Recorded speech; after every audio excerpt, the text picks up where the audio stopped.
it's Down Home with Tina, and I'm excited because I've got really cool and amazing young women, a couple of them actually, coming up in the show, and one of them actually took a hike, and you're going to find out where exactly she took the hike and how long she took the hike, and it's just amazing to me. So I hope you'll stick around to hear her story. I didn't have enough time. I could have talked to her probably for hours on her experience, but of course we don't have hours.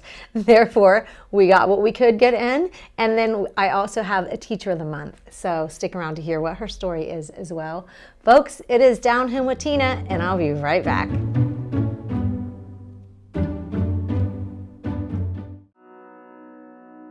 The Frankie Smith Funeral Home and Crematory in Lancaster and the Johnson Smith Funeral Home in Baltimore have a long and wonderful history of serving our community.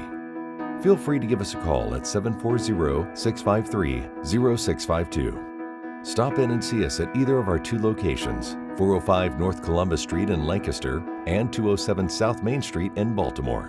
Respect for tradition, regard for change. Dagger Law has more than 110 years of experience in nearly every aspect of the law. When we're not just helping clients, we're helping the community. You'll see us at festivals, sporting events, and around town because we live and work here too. We are your neighbors, and we want to help you when you need it. When we help each other, we're stronger. Our community is stronger. Creating a strong, vibrant, healthy, and safe community is everyone's responsibility, and we take the responsibility seriously. We are local, we are trusted, we are experienced.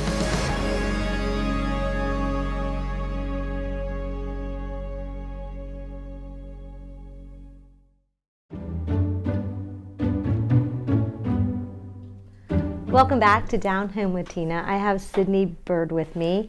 She is the daughter of a really good dear friend of mine, and I have gotten to watch and see what she has done in the last several months. She is absolutely fascinating to me and amazing, and I don't even know what other words I can choose because I'll let you decide after the interview what you actually think of her, which I couldn't even imagine the experiences that she's already had at the young age of what she is, and we'll find out a lot about what she has been doing the last several months in just a minute. But she is considered, if some of you know what this is, and I'm going to tell you what AT is, AT through hiker, because I want Sydney to talk a little bit about that. What is an AT through hiker, Sydney? So it's someone who has hiked the Appalacian Trail from Georgia to Maine in one consecutive year. And so, yeah. So you hike that. It gives me, like, I get shivers just thinking of somebody doing that. And I know that many people probably have, but you did. And how many miles is that? Hiking. I say hiking, folks. 2,200. 2,200 miles that you have walked. Those 2 feet and legs. Yep. Out in the wilderness all by yourself. Yep. Why did you decide to do something like this? So I was looking for something challenging and then something to kind of transition from college into the real life and kind of build on my mental toughness. And yeah, so I kind of decided the summer of my freshman year, and then I planned it from there. What year was that then that you started? 2020. So how do you plan? How do you plan something like this or that? Yeah. So I didn't have any backpacking gear really. I'd never backpacked any more than an overnight with my family. Mm-hmm. So the first thing I did was buy a backpack and I got fitted for it in REI at REI. Okay. They fit you for one. And then the next thing, I was like, I need shoes. So there's a place in Franklin, North Carolina that actually, there's a podiatrist who works there, and he took like 2 hours to find the right kind of shoe for me. So I got a trail runner shoes. I started off with Ultras, and then I ended up using Topos on my hike. What are those? Can you explain a little bit of what they are, the difference? So trail runners traditionally people think of having boots when you hike. Mm-hmm. So trail runners are for really people who run on the trails, and so they're a lot more compact, I guess, than running shoes. Like they have more cushion and stuff like that. Yeah. But so for a through hike, sometimes trail runners are better because when a trail runner gets wet, then it dries out a lot quicker. But when boots get wet, they take forever to dry out. And so especially this year where it was like record rainfall in the north, it was better to have the trail runners. And so then with how my feet are, apparently because I ran around barefoot when I was younger, then my feet are a little wider. And so the topos have a lot wider, the toes are a lot wider. And then I don't like the ankle supportive boots. So. Oh, got you. Yeah. So are those, would you say, the backpacks and your shoes, two of the most important things when you are going out on an adventure such as this? Oh, yes. Yeah. Because your feet and your back are taking the brunt of that long and that rigorous of activity. So you really want a backpack that fits and that is comfortable and will last the whole time. And then shoes that'll... Sydney, how many miles would you hike in one day, typically in a day? Or on average, I should say. Yeah, so it ended up being 13 to 15 mile average for the whole time. I started off doing like 10 to 15, and then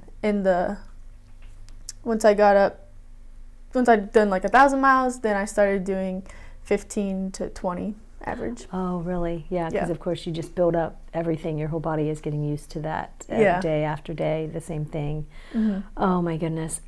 Can you explain to folks, maybe a day, because we don't have that much time, but in a week's time, what it was like for you from the day to day, like a day, what you did and how you slept and ate, where you ate and where you slept and things such as that? Yeah. So I hammocked, actually. A lot of people tent, but I brought a hammock, so... I don't know how your mother did not, like, drink or do something to stay, like, I don't even know, sane. So I think it helped. So she actually mailed me my packages, so that I think that helped. She was a lot involved with it. So I guess a typical day would be...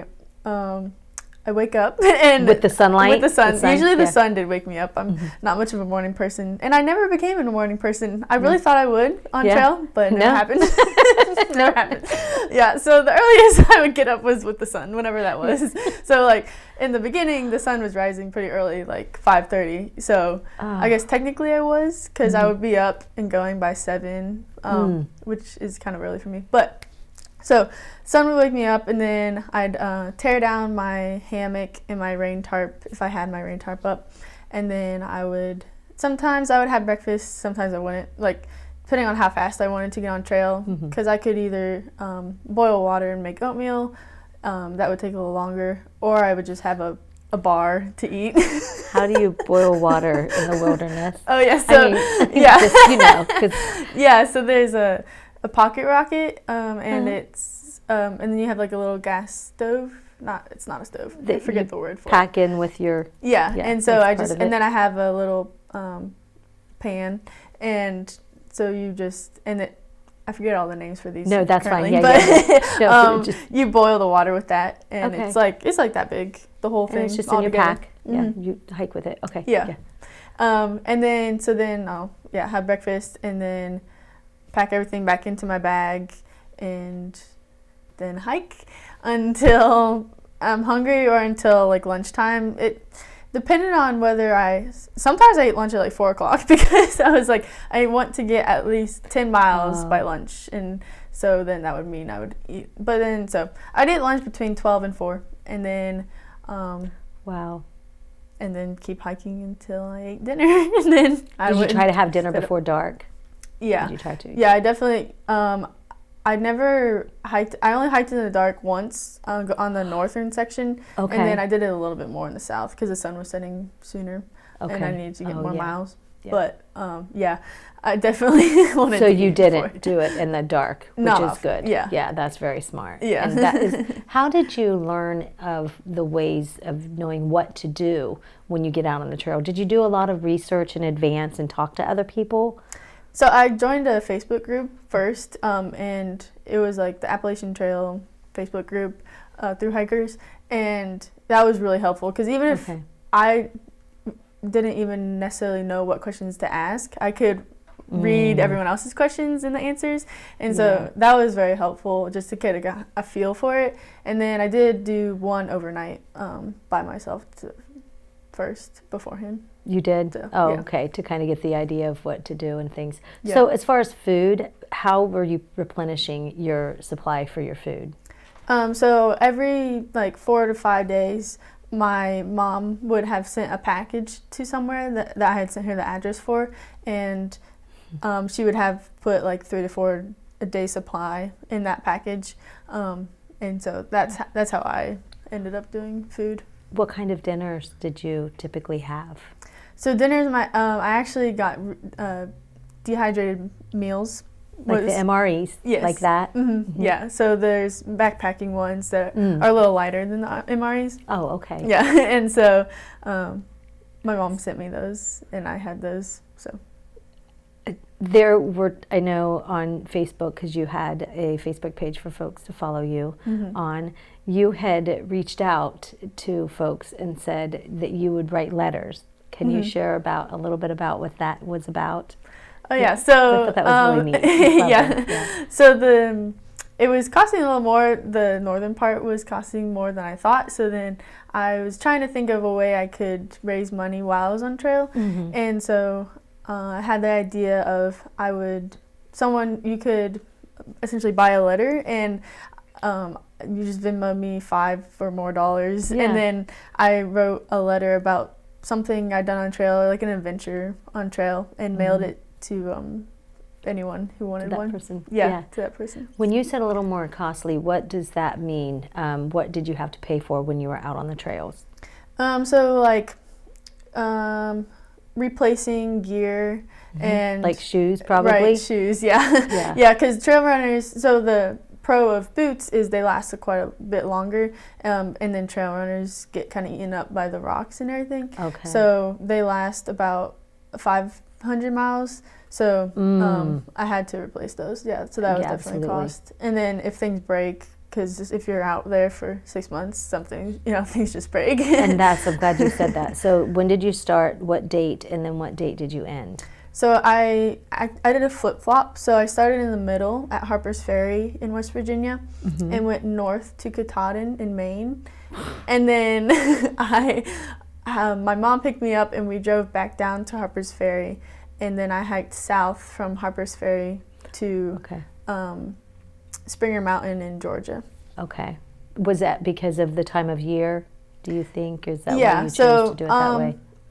Yeah, that ended up being a plus, but the main reason was I graduated college on May 6th, and I couldn't start until mid-May. And so if I had started in Georgia, then, so Katahdin in Maine actually closes around the beginning of October. Okay. And so I didn't want to be super rushed. I wanted to have a full 6 months and be able to enjoy it. Absolutely. Yeah, that would have been fun to try to. But then, so I started in Harper's Ferry the first time, May 16th. Got to Katahdin August 22nd, and then started back August 27th from Harper's Ferry, and finished November 2nd. Sydney, what's it like being around people now? Seriously, because you were by yourself all that time. It's different for sure. I actually was able to do a work first day directly after, so that helped kind of. I was around people, but they're still hikers. Right, and, so you could kind of be on your own, too, if you wanted to be. You weren't forced to talk to people. Yeah. Is that what you're saying? Probably. Yeah, and it's so being able to, talk about the trail with people who've done the trail or were currently doing it was helpful, too, right after I finished. So there were some things that I remember seeing on social media that you had, that every now and then you would lose something or somebody would find, and then you would end up finding it. So what is that? Because I know we're about out of time already. I could talk to you for hours. Yes. What was that like? Oh, that was amazing because so many times people kind of were just, there's a saying that the trail will bring it back to you, because you're going one way. You don't really return to, I lose things in real life, and I eventually find them because I'm going around the same places, you know. But you don't go backwards on the trail. So you're kind of depending on the people behind you and it's kind of the etiquette of a hiker to, if they see something on the trail, they pick it up and then see if they can return it to the hiker or put it in a hiker box. To give someone something. So yeah, an example would be I lost my rain. I was drying my rain jacket out from the day before, and it fell off my backpack, and I didn't realize until like, you know, a few miles later, and so I was like, well, you know, it is what it is. Like I can't go back. I put so then I had set up camp, and then I looked at the forecast the next day, and it was supposed to rain, but not until late afternoon. So I was like, I'll try to get to town before, get a new rain jacket, whatever. And then the next morning, I got up. I was trying to get out earlier, and a hiker comes by, and it's like maybe 8:30, and he's like, "Did you lose your rain jacket?" I was like, "Yes, I did." And he pulls out my rain jacket, and I was like, "Oh my gosh, thank you so much." And then, no lie, 10 minutes later, it started raining, like hours earlier before it's supposed to. We know. So that one was amazing. Yeah. Share the story about the hat, please, and then I know that we'll have to dag-nab it. But yeah, I'd love to hear the story about the hat. So my trail name is Paddington, and it came from, I don't know if I can put the hat on, but Absolutely, it came from pleased with that. I was going to ask you this hat. And so I got it in Palmerton, PA. So the tradition is someone else gives you your trail name. And so I was at a Trail Angel's house, someone who just opens their house for others, hikers. And I was in the backyard, and they kind of announced that my trail name was now Paddington. Because everyone just kept kind of mentioning, like, that hat makes you really look like Paddington the bear. And so then she's like, it's official. You have to. It has to be your name. Do you have one favorite memory? I know that was going to be tough, but maybe one that like sticks out from all the others from doing this hike. I'd have to just say, probably the highest point in Vermont, Stratton Mountain. I went up the fire tower, and it was like my first true 360 view, and we're above the trees, and you can see 360. And then the mountains in Vermont, they're like huge and so many, and I saw it at sunset, which was my first sunset too. Oh my goodness. And then to the left, there's a storm like far off, so I can see the rain a lot of times. So it was pouring down rain, and then the sun setting, clear skies, and then I'm like in the middle, and then you can see everything all around. So will you write a book or anything for people to kind of know what all it was about? Do you think? Maybe. My mom is definitely, everyone has been asking me. You'll decide. If you do, please let me know, okay? Yes. And we will highlight it and get it out there. Cindy, thank you so much for taking the time. And oh my goodness, this is an amazing young lady.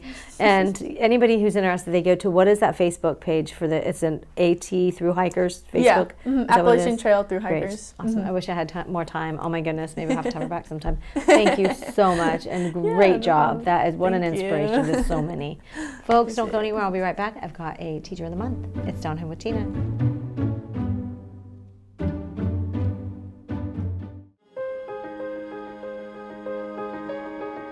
I really like Fairfield County because we're just a great mix.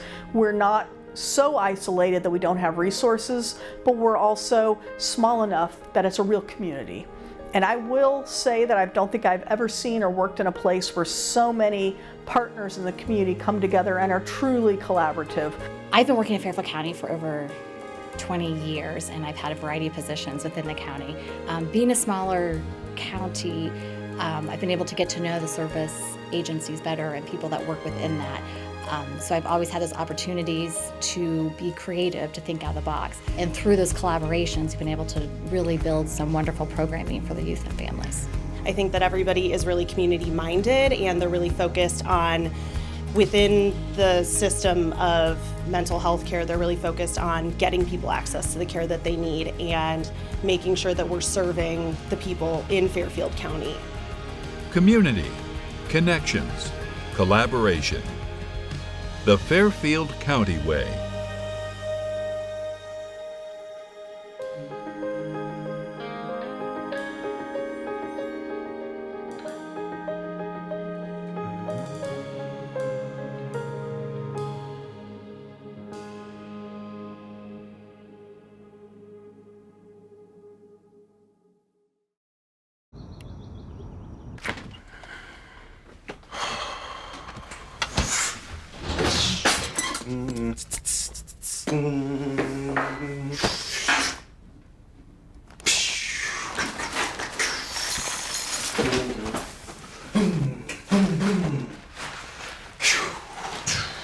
Downhill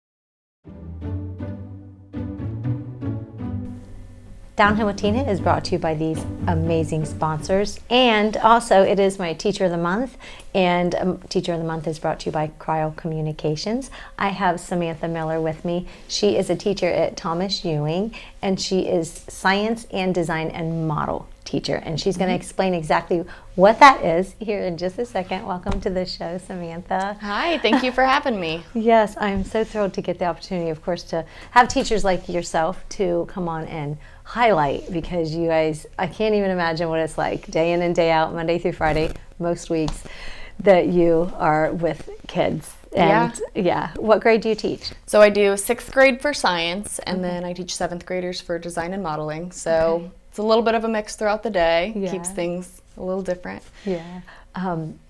When did you know that you wanted to become a teacher? How old were you? So the funny thing is, I actually didn't want to become a teacher for the longest time. My mom is a teacher, and all growing up, I've been around education, and I never really wanted to be a teacher. And then when I got to college, I did some volunteer work with, I did an autism awareness event, and I worked in an MD classroom at a local school, and I fell in love with it, and I just knew that I had to do education. I'm like, dang it, I don't want to, but I know that that's right for me, so. Yeah. Why were you hesitant about it? Is it because being a teacher is a lot of behind the scenes work? Yes, 100%. I could see all the behind the scenes with just growing up in education. I saw all the background stuff, and I was like, I just want to go a different route with my life, and I'm really passionate about science and mathematics, and so I wanted to go more down that route, but luckily I still get to do that with what I'm teaching now, so it kind of worked out anyway. Well, I tell you, I just got a substitute teaching certificate, and I had to do a lesson plan. One lesson plan. I have to tell you, just because, you know, Thanksgiving just a couple weeks ago and stuff, I thought I was going to teach people. I did this, teach other teachers and other peers in my age how to make homemade pie crust. That's pretty cool. It was a lot. I was like, why didn't I do my lesson plan on how to tie a knot or different knots or something like that? Because you can only imagine as a teacher what is all involved when you want to interact in a lesson plan. And that's what you do as a teacher, right? You do the lesson plans that you want to engage the students in some cases. Well, you always want them engaged, but you can't just stand there and lecture your whole class. You know what I'm saying? It's a mix of everything. You have the lecture, you have group work and back and forth and everything else, and you have to have it all structured out. And you know, going to school from kindergarten until high school, I'd never imagined that that's what my teacher did for one day, one lesson. Well, actually, one day or lesson, one lesson.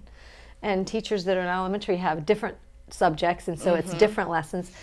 It gave me a whole new, I've always highlighted teachers. It's been quite some time now that I've been highlighting teachers, but boy, it really gave me another full, true understanding of what it is that you all do, and kudos to that.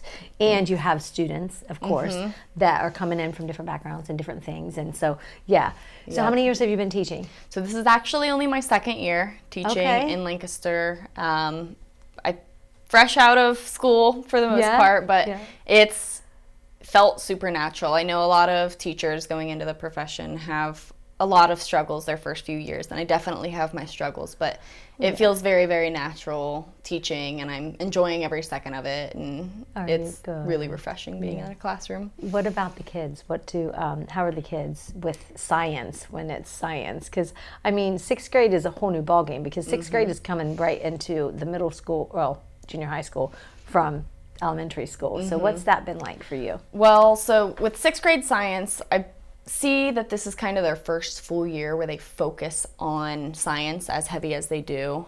Previously, it's a lot of focus on math and reading and getting them developmentally where they need to be.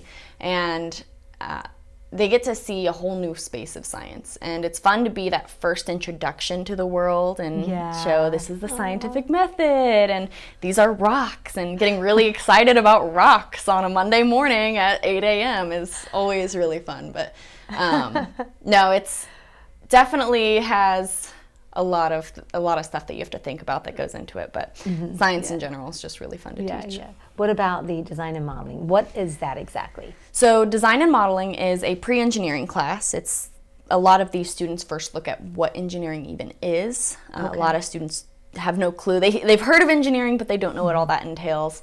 And it's where we teach them how to model, and they have to learn how to do different sketches, where like between isometric sketching and multi-view sketching and technical sketches that actual engineers do in their everyday lives. I also teach how to use a Tinkercad program, Tinkercad, but it's a CAD program, which is computer automated design. Yeah. And they can design things online, and I have 3D printers in my classroom, and they can 3D print things out. And wow, and this is 7th grade? Mm-hmm. This is 7th grade. Yep. The way things have changed from when I was in school. oh yeah, but it's crazy some of the things that these kids can do. They're super bright. Are they? But, yeah. Now, is that an elective class? It is an elective. Yes. How are you? How are students? Do you have a good bit of students interested in it? I do. We definitely pull a few students to fill the class because they think engineering, more work. I don't know, but then once they actually take it and they're into it, they love it. They can express themselves. They get to take cool 3D printed things home and make fun projects, and it's just a cool environment to be in. What has been your favorite thing so far as a teacher in the last couple of years? My connections with my kids. I think I was more excited going into teaching as a science teacher and as an engineering teacher, and I was like, I'm going to love what I'm teaching and this is going to be the best part. But I found that the interactions that I have with my kids and the relationships that I've made is by far my favorite part. Nice. Just having a student come see me after school just because they want to say hi, and it's just really cool to building those relationships. There's a lot going on in 6th and 7th grade. Oh yeah, for kids. So kudos again to you because it's a lot going on. Yes, there is. In their personal lives as well, and then school. But I wanted to give you this little gift in here as my Teacher of the Month, some little goodies and stuff. Thank you. And then there it is. And a gift card from Ava George from downtown Lancaster. She's awesome. We work together on things. But I just wanted to say thank you so very much. Thank you. For everything that you're doing. Keep going. And you've got ways to go, and you're going to keep on making it even better, I'm sure, each and every year. So thank you so much. Yeah, absolutely. Folks, I'm just, I was going to say, and I don't even remember what I was going to say, other than thank you so much for continuing to watch the show here on Down Home with Tina, and that I hope you just remain positive. And don't forget, I know what it was, don't forget, they have going on right now in downtown Lancaster in the blocks, the Advent Walk, window walk. So I know that has started, and I just wanted to remind you to don't forget to do that, all right?